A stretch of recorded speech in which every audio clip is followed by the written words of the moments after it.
చేయించింది ఎక్కడిది? ఆయన దాడి జరగలేదని కలెక్టర్ చెప్తుంటే దాడి చేయించింది ఎక్కడిది? ఇంకా ఆరోపణ ఎక్కడిది? అర్థమవుతుంది కదా మీరేమంటారు? కలెక్టర్ పై దాడి చేయించి బుకాయింపులా? మీ ప్రతినిధి కొట్టిండ్రు అంటే నిన్ను కొట్టినట్టు, మీ ప్రతినిధి కొట్టిండ్రు అంటే నిన్ను కొట్టినట్టు. గులాబీ రౌడీలు ఎంతకైనా తెగిస్తారని బెదిరింపులు.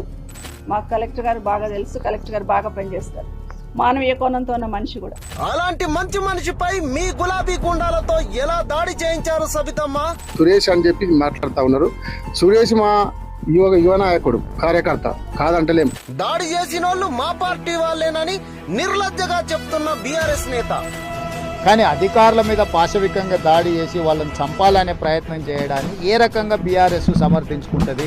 ఎంత వారులున్నా, ఎంత పెద్దోళ్ళున్నా ఊచలు లెక్కబెట్టక తప్పదు. దాడులు చేసిన వాళ్ళు, దాడులను ప్రోత్సహించిన వాళ్ళ పట్ల రాష్ట్ర ప్రభుత్వం కఠినంగా వ్యవహరిస్తుంది.